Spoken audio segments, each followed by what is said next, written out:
Habis dari itu saya lulus SMA, saya bingung. Saya pengen kuliah, mau kemana? Wong itu dari desa, nggak akan jadi apa-apa. Pernah nggak dicibir seperti itu? Wah itu bagi saya hampir setiap hari. Kasihan dia sekolah berangkat kan gitu. Nanti ujung-ujungnya tidak jadi apa-apa. Akhirnya saya daftar. Masuklah S3. Kalau di desa saya itu tahu rumah paling jelek di desa itu adalah rumah saya. Saudara, kali ini saya mengundang doktor pertama alumni Pondok Pesantren Nurul Khalil Dembangan Barat, Bangkalan. Beliau adalah Dr. Abdillah Ar-Rahman. Langsung saja saya sapa dan saya perkenalkan. Assalamualaikum Pak Dokter. Waalaikumsalam warahmatullahi wabarakatuh.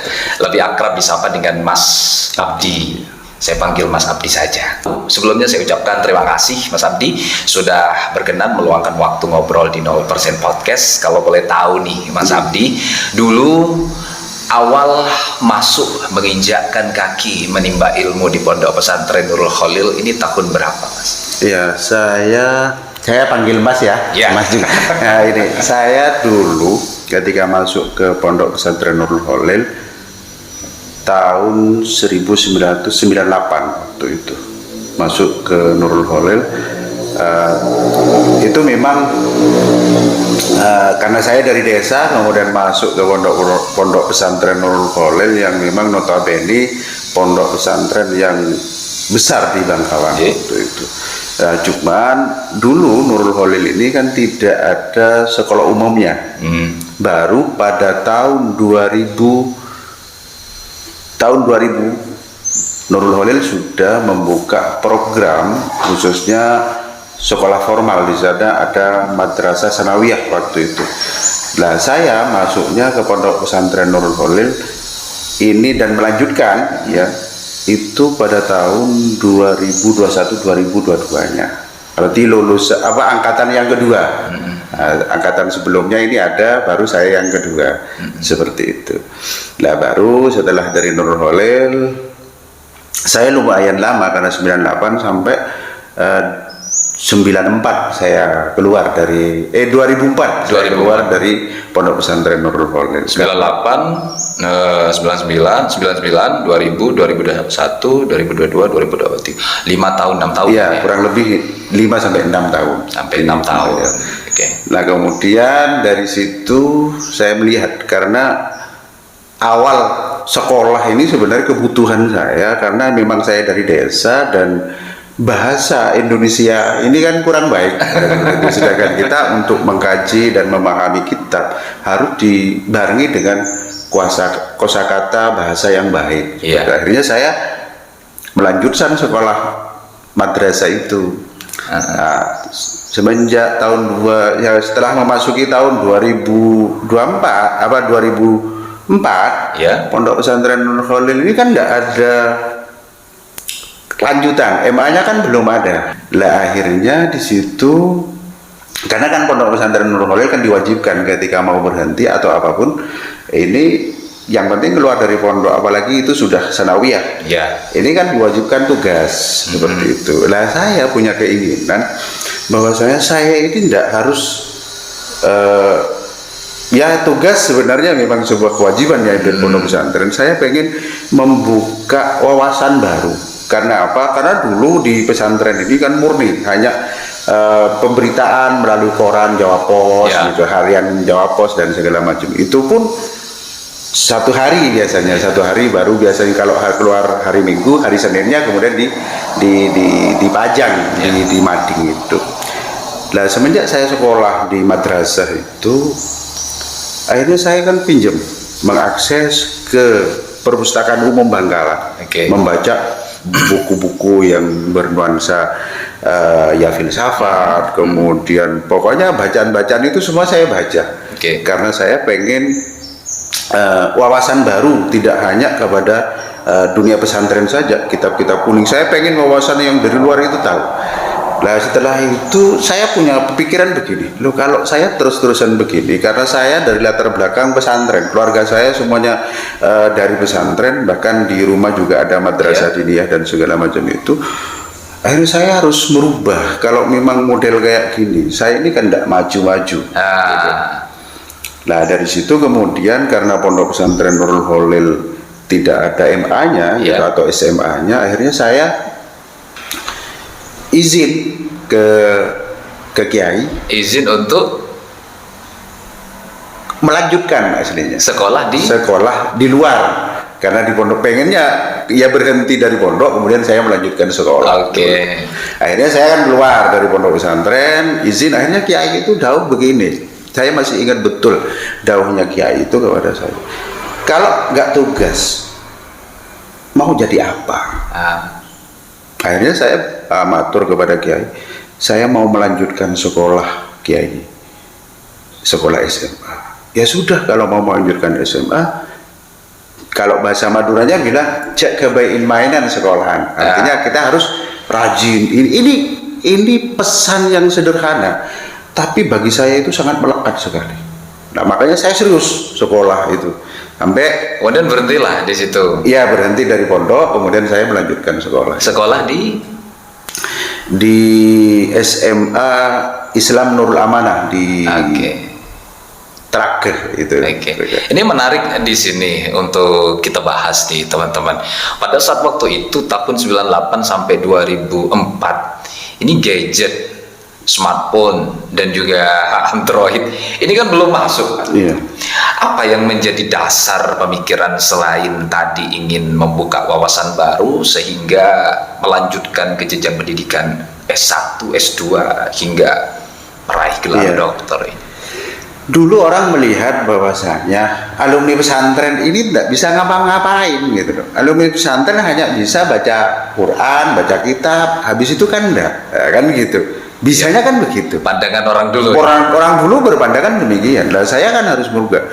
Loh, kata siapa? Saya punya pikiran, alumni pesantren harus bisa membuka cakrawala berpikir itu seluas mungkin. Karena apa? Saya berpikiran begini, siapapun bisa menjadi apapun kan gitu. Dia mau jadi apa, A jadi B, itu bisa, tergantung kemampuan.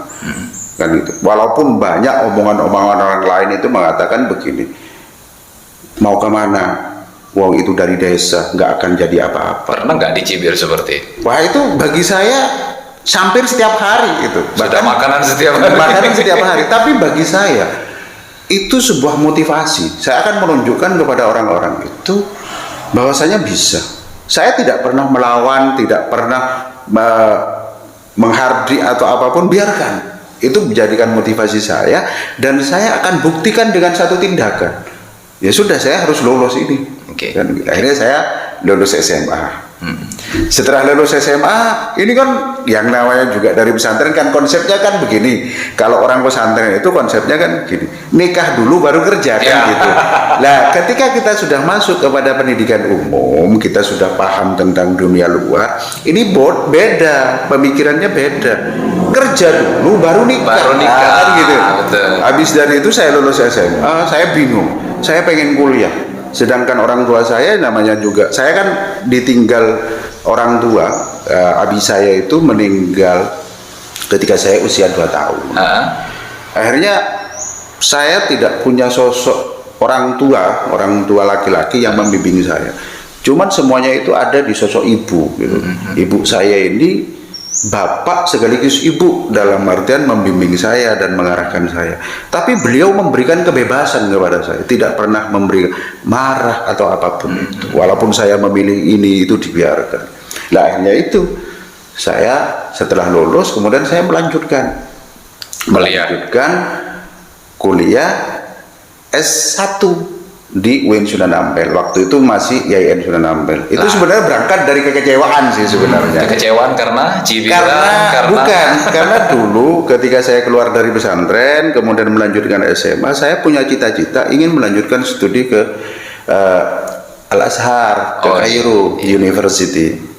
Nah, dijanjikan itu bahwa saja nanti kalau kamu sekolah begini-begini, nanti mungkin ada peluang untuk melanjutkan. Saya semangat, sudah karena syarat minimal untuk Al Azhar itu salah satunya kan minimal 5 juz Al-Quran, saya sudah ngafalin. Tapi waktu itu saya datang ke saudara ibu saya itu, Akhirnya ternyata tidak bisa waktu itu. Saya berangkat melihat wajah orang tua rasanya kecewa. Akhirnya saya memutuskan, ya sudah kalau memang demikian saya akan melanjutkan studi di dalam negeri. Itu maksud. Pada saat waktu awal-awal, nah ini lagi-lagi Android ini belum masuk begitu kan? Pernah ada kata-kata yang menyakitkan enggak, Mas Abdi, yang dapat diingat sampai saat ini sehingga itu membuat Mas Abdi terombang-ambingkan karena pada saat waktu itu kan orang yang kuliah ini bisa dihitung dengan jari mungkin begitu ya. Iya. Tidak semua dulu milih untuk melanjutkan kuliah. Pernah nggak dihadapkan dengan hal yang seperti itu?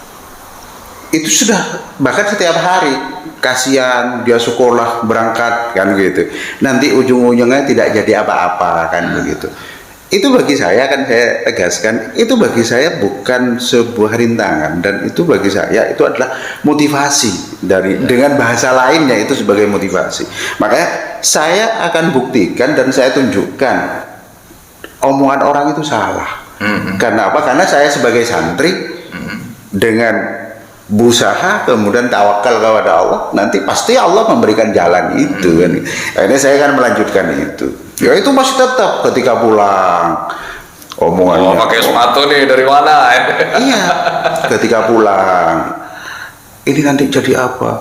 Kerja ini banyak orang yang sudah kuliah nggak bisa melanjutkan.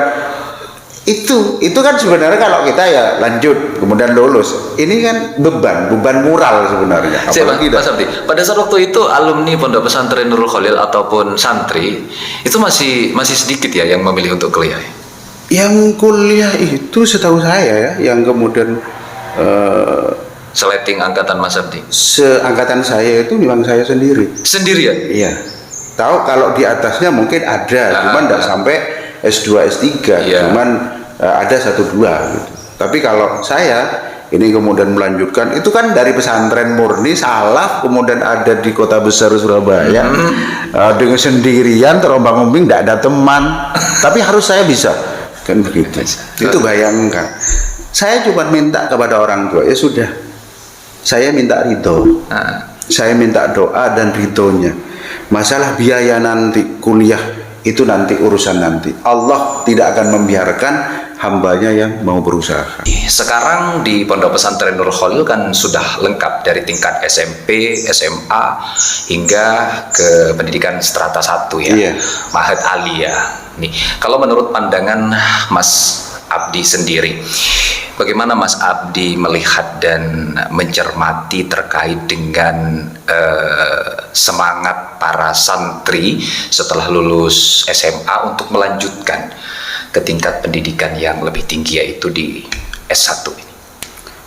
Sekarang sudah luar biasa bagi saya ya, karena alumni Nurul Khalil ini yang melanjutkan ke beberapa perguruan tinggi di Indonesia ini sudah banyak. Misalnya UIN Sunan Ampel, UIN Syarif Hidayatullah, kemudian banyak kampus-kampus swasta di Bangkalan itu juga banyak santri Nurul Khalil itu melanjutkan itu.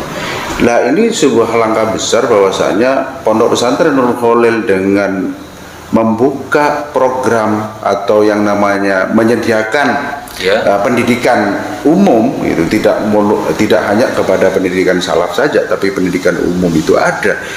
Itu tandanya membuka bahwasanya Nurul Khalil ini tidak tertutup, tidak menutup diri dari perubahan.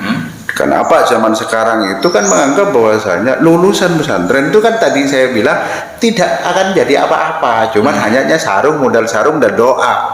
Tapi sekarang pondok pesantren itu menyiapkan bahwasanya santri ini bisa berkarir dimanapun. Maka di situ kemudian ada salah satu sekarang berkembang bahwasanya Nurul Khalil mendirikan Ma'had Ali yang setara dengan S1. Tujuannya apa? Sebagai kader ulama di situ bisa berijazah S1, tapi kemampuan ilmu agamanya luar biasa, juga tidak menafikan tentang perkembangan zaman. Dan itu bisa masuk kerja di mana, kan begitu. Karena orang ya, masyarakat itu juga menganggap sekarang pondok pesantren itu yang tidak ada sekolah umumnya sekarang kurang diminati. Iya. Karena orientasinya anak saya nanti kerja dan mau dilanjutkan. Beda dengan dulu ya. Beda, kalau dulu ya memang mondok ya pengen tahu ilmu agama supaya anak itu dalam beribadah itu baik dan benar. Bahkan mungkin orang dulu berpikiran ngapain sekolah formal begitu ya, lebih baik mondok. Iya. Sekarang jadi terbalik ya. Terbalik, kalau zaman dulu itu kan begini. Kita harus tahu diri, kata masyarakat itu, kita itu orang desa, walaupun sekolah seperti apapun itu tidak akan jadi apa-apa, ujung-ujungnya kepada petani dan ini kan itu. Iya. Nah sekarang sudah berubah, karena sudah mindset masyarakat itu berubah, maka pendidikan umum itu penting. Karena apa? Nanti supaya anak saya itu kan kerja di mana, misalnya karena sudah lulus, ada yang melanjutkan ke Ma'had Ali, ada juga yang melanjutkan ke universitas-universitas yang ada di Indonesia. Oke. Jadi di Pondok Pesantren Nurul Khalil ini sekarang sudah lengkap ya Mas Adi? Sudah lengkap, ya. Dari SMP, SMA hingga Ma'had Ali. Iya. Apa yang menjadi pembeda Ma'had Ali dengan perguruan tinggi? Yang menjadi pembeda Ma'had Ali dengan perguruan tinggi umum ini memang turusnya, maksudnya kajian itu di Ma'had Ali lebih kepada kitab-kitab klasik itu, dan kemudian mampu meramu itu menjawab tantangan-tantangan perubahan zaman dengan hukum-hukum itu. Karena apa? Kita tahu kalau dalam pesantren itu perubahannya adat istiadat apa dan segala macam itu juga bisa mempengaruhi terhadap perubahan hukum itu juga kan begitu. Makanya ini Ma'had Ali atau santri Nurul Khalil itu diciptakan sebagai kader ulama di situ. Saya ditaruh dimanapun. Seperti itu. Berdiri sejak tahun berapa Mas? Ma'had Ali Nurul Khalil ini kan baru meluluskan satu kali lulusan ya. Berarti kurang lebih sekitar 6 tahun yang lalu. 6 tahun yang lalu. Ya. Dan sekarang santri yang bagaimana ketertarikan santri lulusan dari SMA ya di Pondok Pesantren Nurul Khalil, bagaimana ketertarikannya terhadap Ma'had Ali? Ketertarikannya untuk bisa melanjutkan lumayan banyak ya. Saya lumayan banyak yang tertarik melanjutkan ke studi khususnya ke Ma'had Ali itu sendiri kan begitu. Cuman di lingkungan pesantren kan gitu.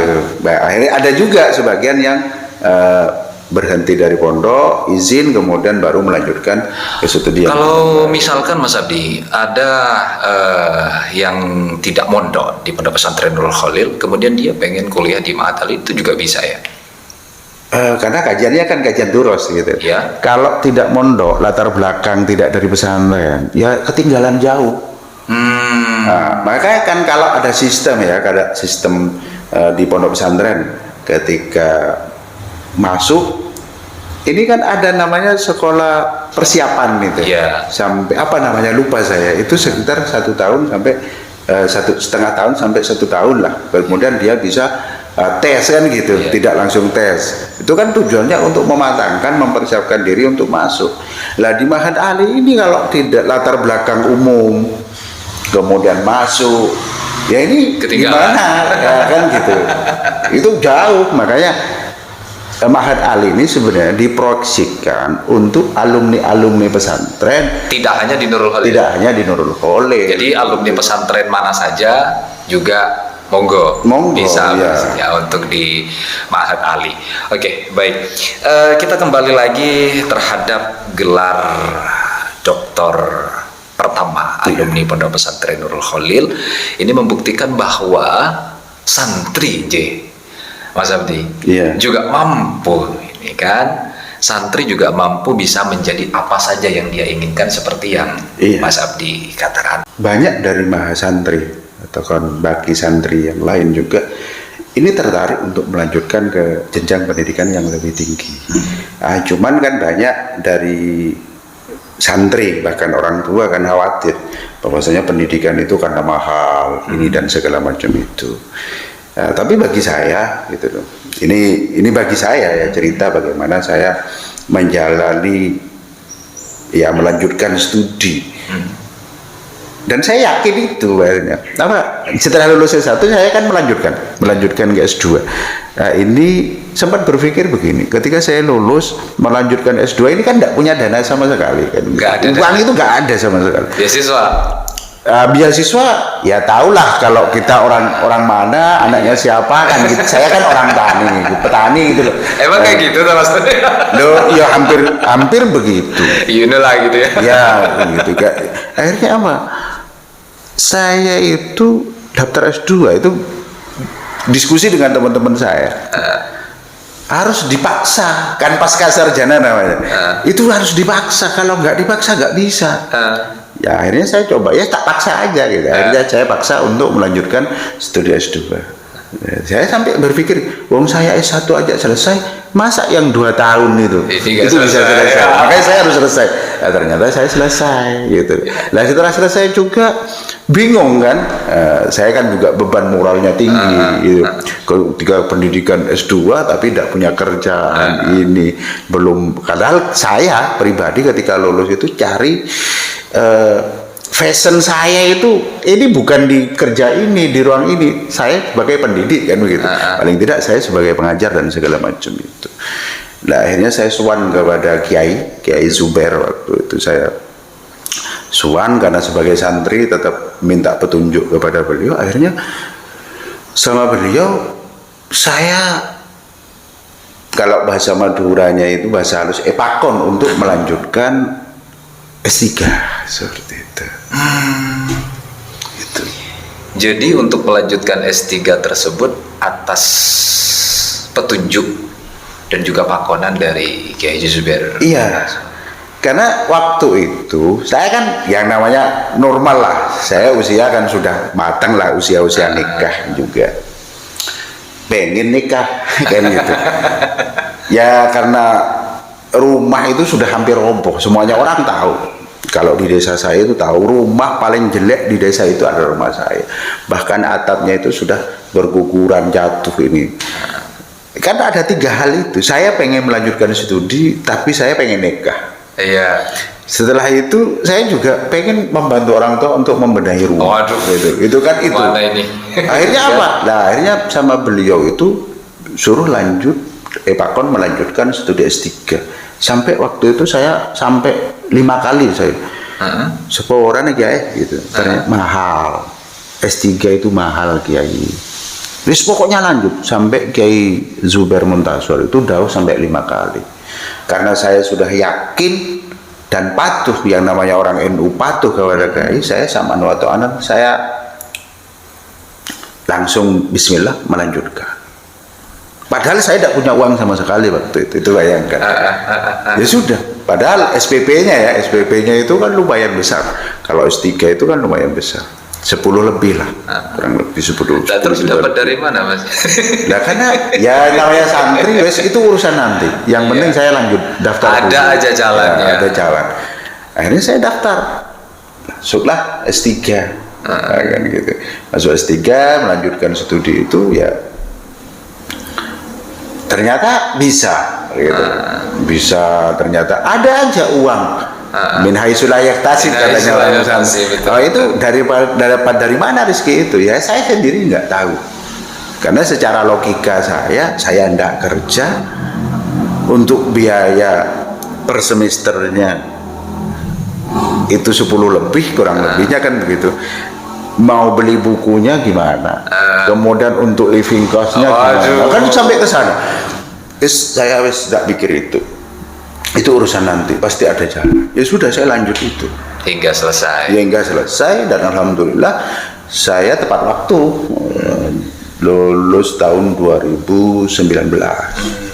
Luar biasa sekali Mas Abdi. Jadi kalau santri itu memang kalau sudah dipakon ya, diperintah oleh guru, ini wis gak mikir wis apa temu budi wis. Yang penting jalankan dulu apa yang diperintah oleh Pak Kiai, pasti ada jalan. Itulah santri. Dan beliau ini Mas Abdi atau Dr. Dr. Abdillah Ar-Rahman ini adalah salah satu dosen dari Ma'had Ali pada pesantren Nurul Khalil. Apa yang penting Mas Abdi untuk didengarkan oleh mahasantri Ma'had Ali dan juga santri-santri alumni pondok pesantren Nurul Khalil? Nah, ya yang jelas sebagai santri kita itu harus patuh dan takdim kepada kiai, itu salah satu. Itu penting, pondasi penting itu. Karena tadi itu ya, saya melanjutkan ya S3 itu kan kepikiran mau rumah. Ini ternyata setelah saya melanjutkan lulus S3, nikah dan rumah ada yang bangunkan. Itu bayangkan itu. Iya tak? Iya, bisa cross check ke rumah. Rumah yang besar itu ternyata itu luar biasa. Itu bayangkan. Dan juga kita jangan pernah minder. Kita dari latar belakang orang tua kita, orang tidak mampu, jangan takut. Kalau kita mau punya keinginan, ya sudah lakukan. Kita mau jadi apa? Ayo kita jalan. Jangan pernah takut dengan kondisi apapun. Karena apa? Ketika kita terlatih dari orang yang tidak mampu, maka kita itu menjadi orang yang tahan banting. Ya, tidak melihat situasi. Makanya pesan saya kepada semua santri, baik itu Nurul Khalil ataupun di luar, yang bisa menentukan nasib kita adalah kita sendiri, bukan orang lain. Maka jadikanlah cibiran, omongan sumbing apapun dari orang lain itu sebagai motivasi kita, dan itu jadikanlah itu suara-suara burung yang merdu sebagai motivasi kita untuk menjadi sukses. Itu bahasa saya, dan itu yang saya lakukan sampai saat ini. Oke, baik. Luar biasa sekali teman-teman semuanya, subscriber dan viewers setia dari 0% Podcast. Semoga ini dapat menginspirasi ya, dan juga dapat memberikan satu tambahan semangat punya untuk bagaimana kita bisa melanjutkan pendidikan yang lebih tinggi untuk bisa berguna dan bermanfaat bagi bangsa dan negara. Terima kasih. Semoga Mas Abdi terus diberikan kesehatan dan juga kelancaran tentunya untuk mengabdikan diri untuk Pondok Pesantren Nurul Khalil dan Ma'had Ali di sini. Sekian, wassalamualaikum warahmatullahi wabarakatuh. Terima kasih.